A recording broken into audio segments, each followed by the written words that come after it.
We've talked a lot about the offensive players the Steelers drafted, especially with Broderick Jones and Darnell Washington, but we need to talk more about the defensive players they drafted, and specifically Keanu Benton and Joey Porter Jr. and Nick Herbig. To do that, we brought a former Steelers defender himself, Arthur Moats, on the show. He's going to give us all his insights. It's going to be a fun one here on the Locked On Steelers podcast. I'm your host, Chris Carter. Let's get into it. You are Locked On Steelers, your daily Pittsburgh Steelers podcast, part of the Locked On Podcast Network, your team every day.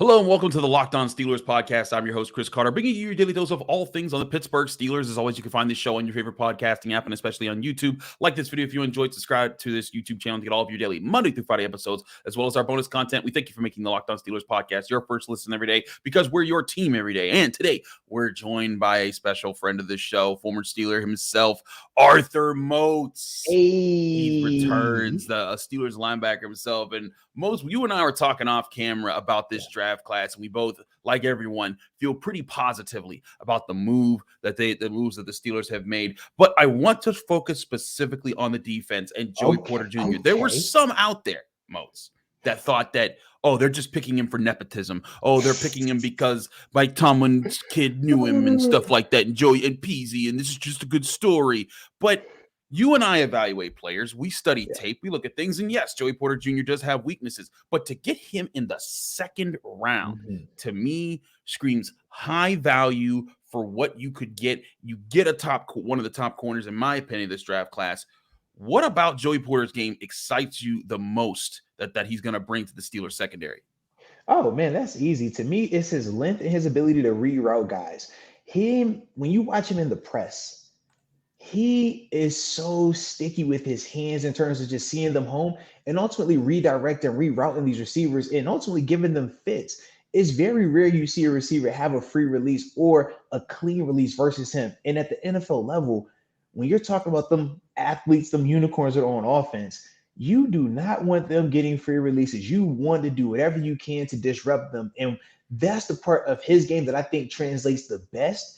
But then I also just love how big he is, because we have been getting more comfortable with smaller corners. Nothing wrong with small corners, but let's be real. I mean, Joe Hayden, Cam Sutton, they're not the biggest of guys. And we know when we start tapping into, the slots and stuff like that, it gets even smaller. So for us to get back to more of a corner that is literally in the frame of like an Ike Taylor type, the last big dominant corner we've had, to me, that's an even more exciting part as well. Now, it's funny that you mentioned Ike Taylor, because Ike Taylor talked about how, there's a lot of respect there in between him and Peasy. And I think it was on the All Things Covered podcast with Bryant McFadden that they talked with Ike, and he said something to the effect of, he's already been told Joey Porter's going to wear 24 to honor him. And Peasy Sr. said that's for Uncle Ike and things like that. It's like that is a cool thing here. I think that part of the interesting discussion here about who Joey Porter Jr. is going to be for the Steelers cornerback room, I think there's a potential for him to redefine what it means to be a Steelers corner, right? Because you've heard it over the years. Don't draft a corner. You're not good at it. You just can't find one. And maybe they'll strike out again. Who knows? But the way that Joey Porter plays this game, I think it's a little bit different from the guys that they've tried to get in the past. Guys like Justin Lane, guys like, Cortez Allen over the years. To me, Joey Porter Jr., he brings that physicality. He knows, and it's not just that he jams the routes. He knows how to get which routes he needs to take away from him. This guy studies the game very well. And, it's funny. I was going back and forth with, some people who there was a guy who posted a clip of Joey Porter Jr. getting beat for a touchdown. And I was like, hey, this was in 2020 when he was like a sophomore. So what about now? Like, is it a little different now? And when he doesn't give up touchdowns? Pull up the same Ohio State play where's Chris Olave from 3 years ago talking about, come on, man, we get it. Exactly. But at the same time, he also has plays where he's breaking up passes in the end zone against guys like Garrett Wilson. I think a big part of what Joey Porter Jr. does so well is not just the physicality, but knowing when to apply it. And he's gotten better at that. He still needs work. There's times that he could be flagged for being a little too physical. And I think that's great. The one thing that everyone nitpicks him about, because it's easy to do when you just read box scores, is he had one career interception in college. Most, when you watch his tape, does the way he played the ball alarm you, or do you think that the one interception was more circumstantial to people not throwing the ball his way as much? 100% circumstantial to people not throwing his way as much.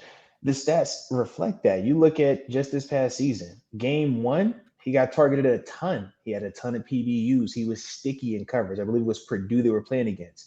Then you look at the rest of the season, man, he's getting maybe 2 to 3 targets a game. And when you're talking about being a man-to-man corner, man-to-man coverage typically doesn't produce a ton of interceptions, basically because your eyes, in man-to-man, your eyes are going to be on your receiver. You have to watch his body. Is he chopping? Is he high knees and fast elbows? Where is his eyes going and things like that? Whereas in zone, you're able to have big vision, see the quarterback, and read more route concepts and jump stuff. And that's typically where you get your interceptions at. So for Peasy Jr., a lot of it was that. He's a man-to-man corner who was extremely physical at the point of attack and jamming up a lot of these receivers. And outside of that first game, you do not see a ton of people throwing at him. And I just think that when you get to this level, he's going to get tested. He's going to be challenged a lot more, but he's also going to be able to do more in terms of the exotic coverages that we run at the NFL level than what you're capable of doing at the collegiate level. And it's not that he wasn't able athletically to do it in college. It's just everybody on the field isn't going to be able to do those things along with being able to adjust on the fly at that level. And that's typically why you see those points getting up to the 40s, 50s, because you just can't adapt and adjust that fast at that level for those guys. No, I agree. Also, to point out to Moats' point about the Purdue game, Porter was targeted 14 times, allowed 6 catches for 66 yards, no touchdowns, also had 5 pass breakups.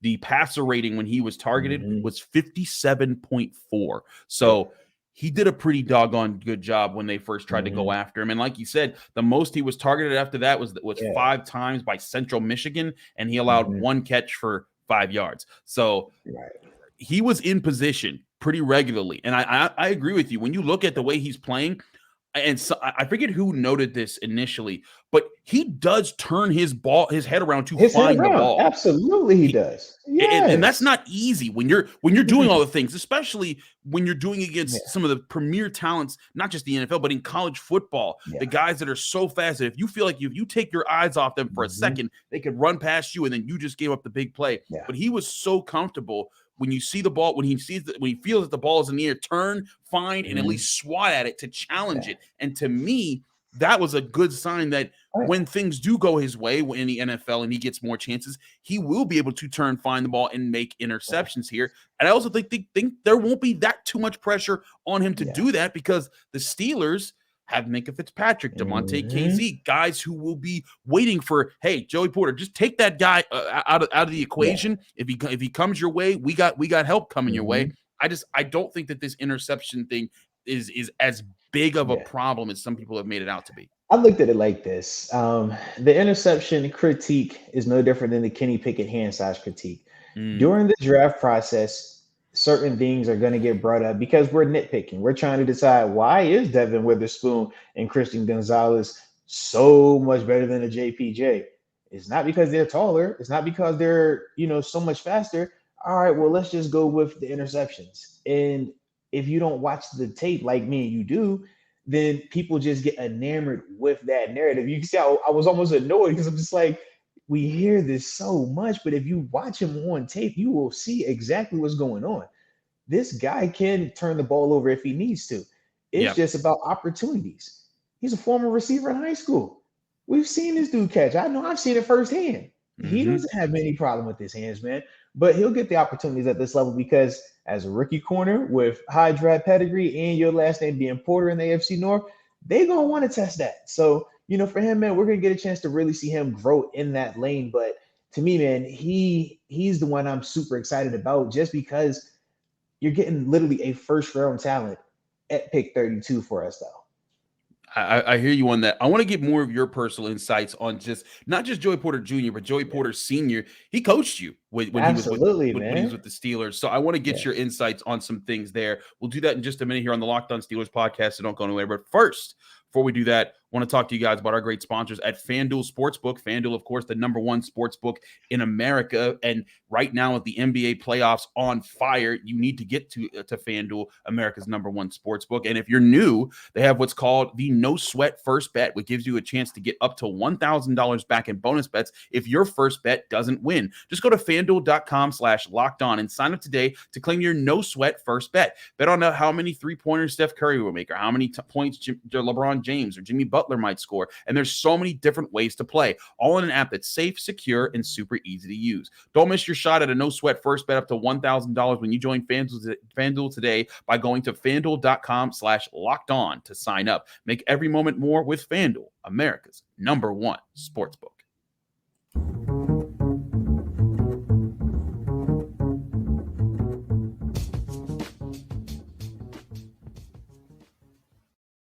Back here on the Locked On Steelers podcast, I'm Chris Carter here with former Steeler himself, Arthur Moats. Moats, let's talk a little bit about the PZs, because they're both PZ now. They both played for this. They're gonna have played for the Steelers. But you got a time to work under Joey Porter when he came back to coach with the Steelers. Did you ever get a chance to kind of interact with young PZ, PZ Jr.? What was your impression of how he took things in as a kid? Yeah. No, man, PZ Jr. was a sponge. That was the beautiful thing with PZ, Big PZ. He was very involved. He would keep, JPJ around the facility. We would see him and little Dino Tomlin.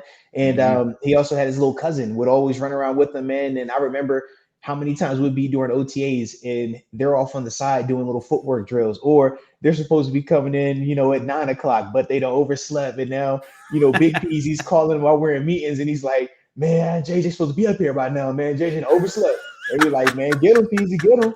So it was things like that, man. But, it was just awesome to just see how, especially when you're talking JPJ, he was the one that always wanted to work. That was the one thing I do remember distinctly during my time here. Like I said, 4 years playing here, 3 with PZ as my 100% coach. Obviously, my first year here, he was the coach's assistant to Keith Butler. But that was the one thing that I always will remember. Man, JPJ would be the main one wanting to come up there consistently and put that work in. And to me, man, it's awesome to see the full circle moment of him coming back to Pittsburgh, where it all started for him. You see the baby pictures, you see the Super Bowl pictures, the pictures of him at Latrobe. I think of all of those moments, and it's beautiful. But I also just think for him, in the sense of, man, you put your work in. You came out here and you made up your mind that this was going to be your dream. And even though your father had made it, that didn't guarantee that you would make it. But for him to still have this type of opportunity and put that type of work in and ultimately be able to turn himself into the 32nd overall pick, it's just like, man, major kudos to him, because that is not easy to do, man. It's not. I mean, it is a challenge. It's a challenge to be drafted. It's a challenge to be an undrafted player. Like I cover Pitt football. There were quite a few guys who didn't get drafted, and they got signed to teams to get an undrafted free agent chance. Some of those guys are amazing athletes. The explosiveness, the size, the strength, the work that they've put in to get where they go.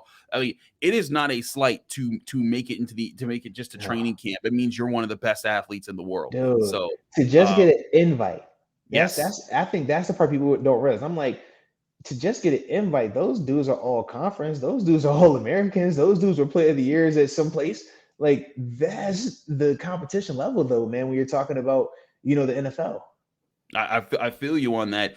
One thing that I talked about immediately after the draft, we did a whole episode, talking about, I think the Steelers are ready to get back to bully ball and in all phases, just being the most physically dominant team on the field, nasty, beat you up at all levels. And as much as we want to talk about that for Broderick Jones, and we'll get to Keanu Benton in a little bit here, and Darnell Washington, I think Joey Porter Jr. fits that mold as well with the way that he plays. He hits hard. He flies in. He wants to make tackles. He's bumping and running receivers. And he's not the same trash talker that his dad is, but he does get in guys, like he's not afraid to bark at you, and you need that exactly, yeah. You need that as a corner in the NFL, because that is such getting in someone's head, making sure that you're dominant and kind of talk. All of that, I think, is a big part of what the Steelers need when we're talking about redefining what it means to be a Steelers cornerback. No, you're 100% right, man. He plays Steelers football, but it's no surprise. This is what he grew up around. His dad is Joey Porter. We know what Jay Peasy do, man. Mr. Kick Dirty, you missed, I'll punch you in the face and get 3 sacks in the game. They shot me in Denver. So, yes, man, when you talk JPJ, man, he plays the game like a linebacker. Man, I watch him, man, when they try to throw screens on him. He is trying to annihilate receivers. If you run the ball if he gets up a catch, he's pissed off. Like, I love that energy. That's not cornerback energy. We know cornerbacks are usually pretty boys. They want to look good, flex on them, keep clean. Peasy Jr., he's trying to hit something, man. He's trying to be physical. He's trying to ragdoll guys. That's the beautiful part when you talk Steelers football. Think about what it used to look like out there. Think about, man, when you would talk about big, physical, long Steelers corners. That's what we're accustomed to seeing, man. Dudes getting manhandled. Yeah. And when you look at we've handled the trenches both on offense and on defense. You look at what we brought in terms of in the tight end room. You see the identity that we're trying to push going forward. Peasy Jr. fits that to a T, man. Absolutely. I mean, I laugh so much when you say they shot me in Denver. That is a rallying cry in Pittsburgh. Man. Right. Hoorah, like the hoorah. But Joey Porter Jr., when that was revealed after they beat the Colts in that playoff game, and you hear Bill Cowher say, Peasy, don't say anything in the press. And he says, man, they shot me in Denver. Like, oh my gosh. Like that is peak. Right. And then the hoorah. But like that is peak Peasy. When he was with the Steelers, that identity that he embraced. And again, I love it, man. Joey Porter Jr. has been like, hey, like I'm my dad on the field, but I'm my mom everywhere else, because I know I can't be like that because he's not going to be out here trying to fight, Aaron Donald on the team bus or anything like that. The way Joey Porter Jr. tried to fight, or Joey Porter Sr., tried to fight Ray Lewis on a bus one time for what he said about Jerome Bettis. Listen, man, sometimes you got to take the pieces from this parent and some pieces from that parent. All right, give me this part of your crazy, give me this part of your chill. I'm gonna take a little sprinkle of that crazy over there too. All right, and that's how you gotta roll with it. I feel you on that, and part of that I think is also maybe a little bit of growth too, because one thing I think that one thing that I've heard like sprinkled around that was like, whoa, what is Joey Porter Sr. going to be like at like Ravens games and Browns games and Bengals games? Like, he's going to be fighting people in the stands? And I'm like, man, oh my God, like he hasn't been so far past that. Ohio State to Michigan to Michigan State. Like, he has been in some rivalry areas where his son was at, and I get it. Yes, he's tied to these NFL rivalries. He wasn't tied to his son's rivalry. But CC, we'll put it like this: the best thing that happened for Peasy Sr.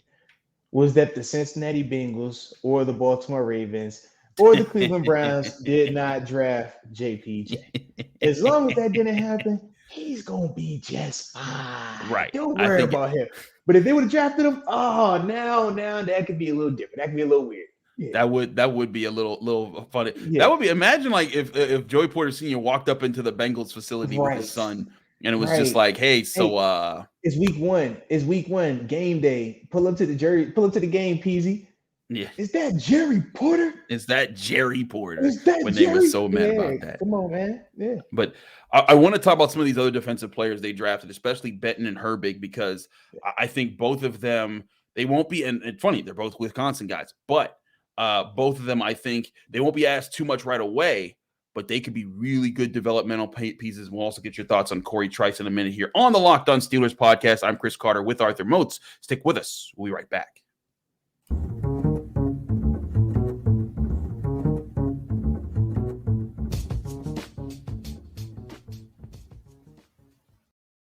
Back here on the Locked On Steelers podcast, I'm Chris Carter. He's former Steeler Arthur Moats on the show.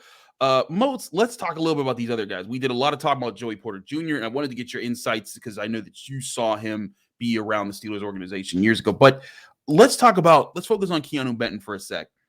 I loved Keanu Benton in this draft class. I ranked him as my 33rd best player on the big board overall. And I was thinking like, if they're going to get him, the latest they can get him is 49. I thought they might have to get him at 32 because I wasn't sure how far he'd fall back. But you see 6'4", very physical, still needs to develop more of a pass rush game, but still had 6 sacks last year. Yeah. A guy that's developing. But to me, he reminds me of, and I'm not saying exactly because he's a bit shorter than, but he reminds me of the idea of Stephon Tuitt. A big physical guy who can eat blocks, stuff the run first, and if he just keeps developing, he can be a serious pass rusher. And I think that is so needed in this Steelers defense right now. A young guy, because they still have Cam Heyward, they still have Ogunjobi, and Armon Watson for Hoko. So I think they got guys that can be veterans, but they needed a young guy with DeMarvin Leal to be kind of like, hey, when these vets are old and they're not getting it anymore, you guys got to pick up the baton and keep that race run as a Steelers defensive front. How did you feel about Benton coming into this draft class? Yeah, man. I was similar to you in terms of the rankings. I had him in my top 5. In terms of him, I didn't even view him as a pure nose or a pure 3 because I thought he could play both.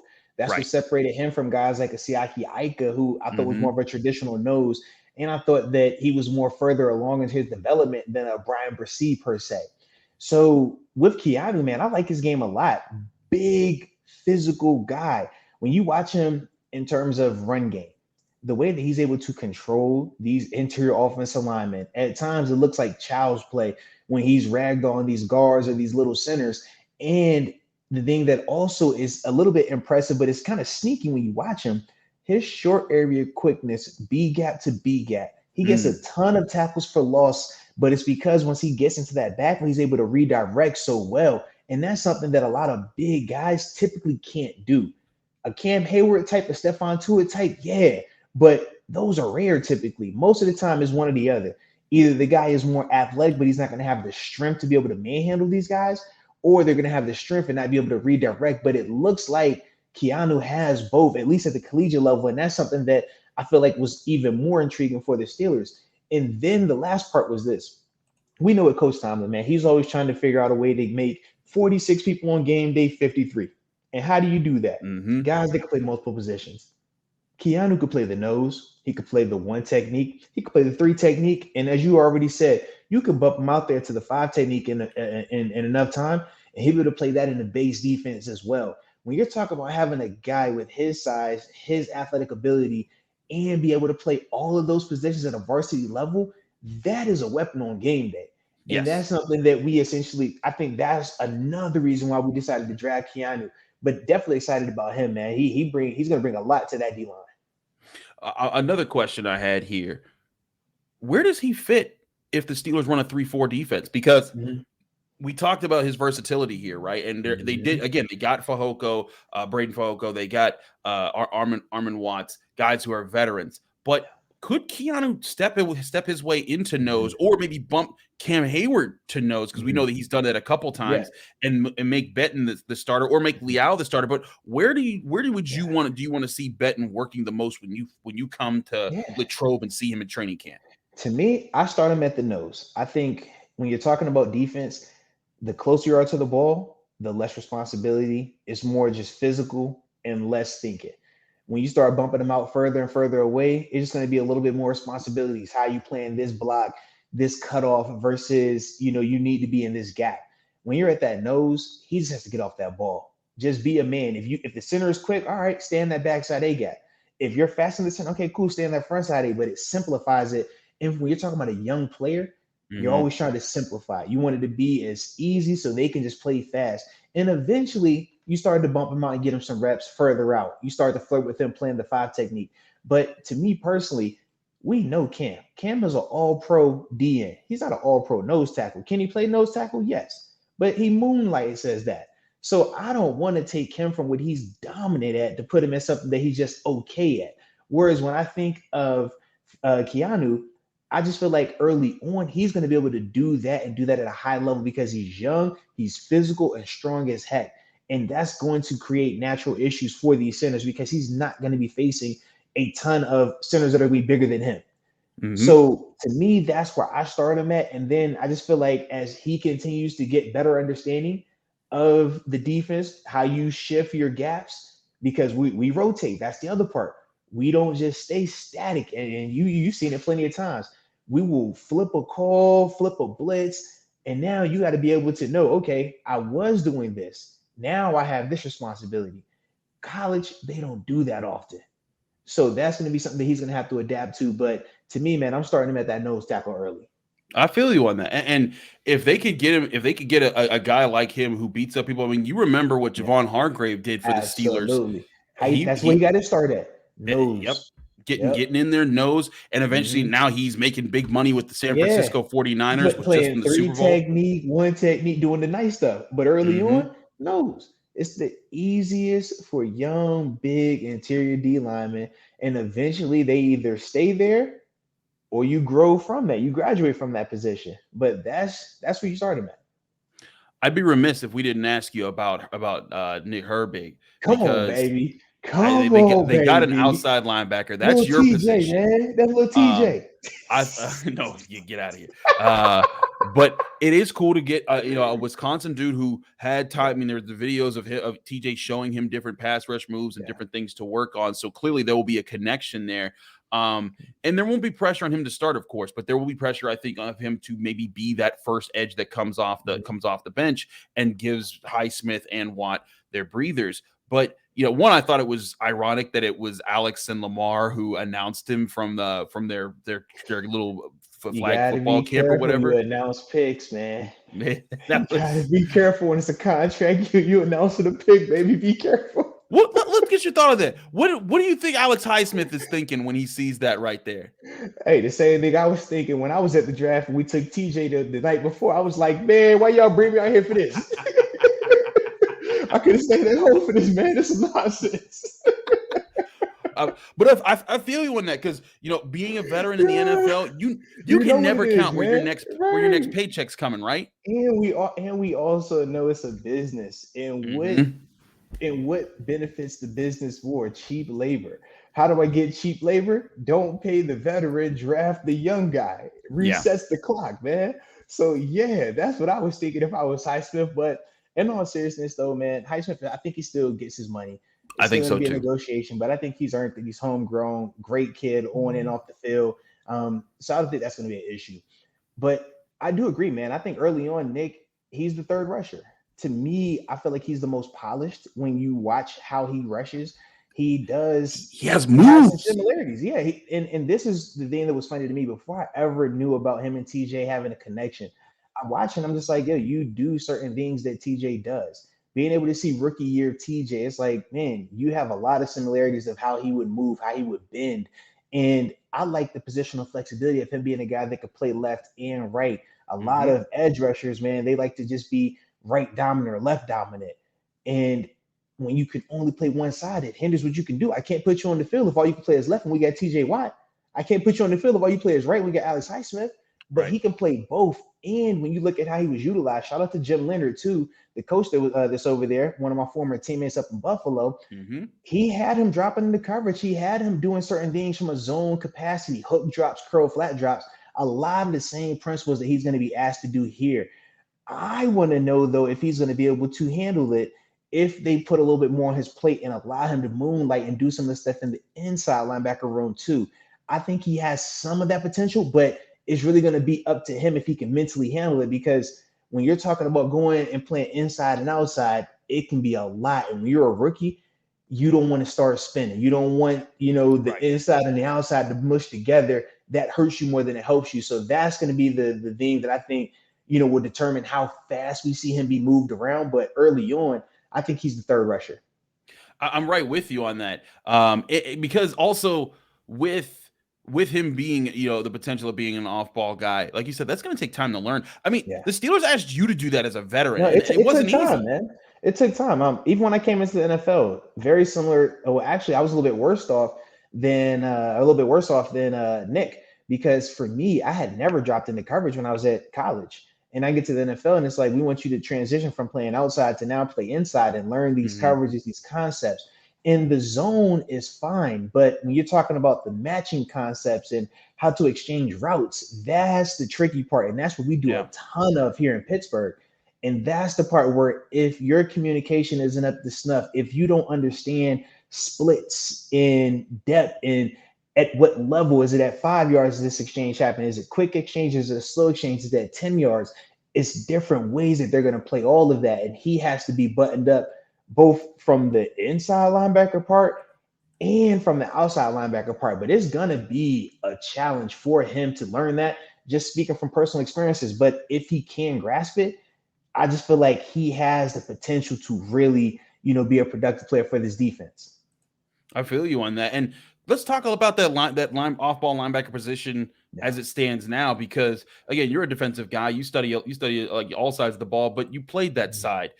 Are the Steelers making a mistake not adding more to that position through the draft this year? Because they went and signed, they let go Miles Jack, they let go Devin Bush, they let go Robert Spillane. So their top 3 guys are all gone from last year. They bring in Cole Holcomb and Landon Roberts, 2 guys who wore C's on their chest at their last location. So they're captains, but neither of them are like X Factor type inside linebackers, guys that look like Roquan Smith, where you look at over to the Ravens over there. And behind them, you got Mark Robinson, Tanner Muse, don't just say, oh, we just got Mark Robinson. But he's a second-year player. Like, you're supposed to go crazy with Mark. Everybody goes crazy with Mark Robinson. You're supposed to go crazy and be like, we got Mark Robinson. That's like Bobby Wagner over there. You know that he's young Bobby Wagner. That's how you're supposed to go with it, man. Everybody knows that. That's what we do in Pittsburgh. So why are you trying to act funny and stop playing like that now? Now all of a sudden you don't want to crown him. So you ain't gonna crown him after a couple games with some good snaps. You don't want to crown him now. That's crazy. I love your sarcasm because you do such a good job at selling that you're really serious sometimes. And I'm like, I know Moats, but there's someone out there that's watching this like, is he nuts? Like, I'm like, no. Real right now? Like, but and this isn't to slight Mark Robinson or Tanner Muse or those guys. Due respect, yeah. But it's looking for guys that either had a high pedigree coming out the draft or had good tape as a pro, as a starter, who could lock that position down and make it a consistent thing here. And again, I like Cole Holcomb. I like Landon Roberts. I don't know enough about these other guys and how they'll fit into the Steelers system to say I like them. Like I do this thing at the beginning of the season where either you're a check mark, a plus, or a question mark, or a minus if I think you're bad. But like, most guys like Cole Holcomb, I see him as a check mark because I think like he's going to get the job done. TJ Watt, a plus because he's just the doggone man. But if the Steelers, started who was that? Keanu Benton, he'd be a question mark. I need to see how he's going to play. On the offensive line. Broderick Jones and Isaac Samalo, they're both question marks. I need to see how they're gonna play there. But I see when I look at Najee Harris, when I look at George Pickens, I see those guys as check marks and pluses. But where do you see this linebacker group at? What do we need to go get somebody? Yeah, so it's a unique scenario right now with the linebacker group. You feel good about the veterans in terms of Cole Holcomb and Landon Roberts, both captains, but both good players, both Mike linebackers. Yes. They are very similar. We're like, oh, Cole is the athletic one. It's like, yeah, but it's like arguing about pickup trucks. Is the Raptor faster than the F-150 regular? Like, sure, but it's still a pickup truck, man. Like, I get it, right. So with that, I feel great if it's a running game. I feel great, when we're talking about just the overall leadership of the position. But there are some question marks when you're talking about if a team decided to play the small ball game with us and make us have to cover, make us have to deal with athletic tight ends and running backs for 4 quarters and really highlighted those guys, we would be in trouble. Now, we have a Band-Aid solution, and that's Keanu Neal in the background. I feel like he's the guy that becomes your pseudo dime linebacker, your Morgan Burnett, your Terrell Edmonds. When we were doing the 3 safety look, he would be the guy that would kind of walk down in that box. You saw that a lot. I think it was versus the Falcons last year and definitely the Panthers game. So I would see Keanu Neal being that guy. But once again, when you start flirting with everything being package related, it becomes a telltale sign for the offense. It's easy to scheme it. if I know I can call a certain personnel group and that's going to make you put Keanu Neal out there at linebacker, well, now I can start scheming things up for that. Now I can start coming up with a plan for that. If I know if I put this personnel grouping out there, you're going to have to keep these two linebackers because you don't have another alternative. Well, now I can really scheme that up. And that's, like I said, just the gray, or not the gray area, but the little bit dangerous zone you go into with our current situation. This is real similar to when we had first lost Ryan Shazier, and we would get real package heavy where it was Vincent and Larry. It would be LJ Ford, or then it would be one with Morgan Burnett. Then it would be, okay, this one has Sean Spence when y'all brought him back. Like everything was real package related. So eventually, man, you do enough games like that, teams are going to be able to say, this makes them do this. And if we know what you're going to do before you do it, now I can scheme up something to get you. And like I said, that's the part that we got to just be careful with. So I would not be surprised if we still did decide to get an athletic linebacker, one of these veteran guys that are potentially out there around training camp time. I know in terms of the names off the top of my head, I think Miles Jack is one of the ones that's most familiar. But when you're talking about bringing guys back after they just got released, it's always just iffy. Yeah, it's not a guaranteed thing. Yeah, but I could definitely see them potentially flirting with bringing in something. I mean, we saw that even in the secondary, right? They didn't get a chance to draft a slot corner. They bring in Shannon Sullivan. When you talk Shannon Sullivan, that is a legitimate starting slot corner in the NFL. So you at least feel good about that room. No different than Arthur Moats a year prior to that. So I can see us doing something similar, honestly. I feel you on that. And there are some guys out there that you could still look at. Rashaan Evans. Yeah, he's 27 years old, so he's around that range. Zach Cunningham's, I think, is still a first. Zach is always weird for me, man, because Zach ended up getting a ton of money down in Houston. Then obviously went to Tennessee. I just don't know if he fits, though. Right. It's his style. It's a different style of play that he'll be playing here. That'd be the only thing, man. But you're right, though, man. It's not a ton of options either. Right, and then that's why I'm bringing up those names, because, like, I look around. One, there's not a lot of linebackers floating around. Two, there's not a lot of linebackers that I think fit what you're looking for if you're the Steelers. Like Anthony Barr is a free agent, but at 31 years old, do you want to bring him in, or do you want to bring a guy in his 20s in who, at worst, he becomes a special teams answer for you, the way Tanner Muse projects to be? Can I wait for Reuben Foster to finish his USFL season and then just give him a little vet man tryout? Can I do that? Ain't no problem with that. What's funny was I loved Reuben Foster's tape in college.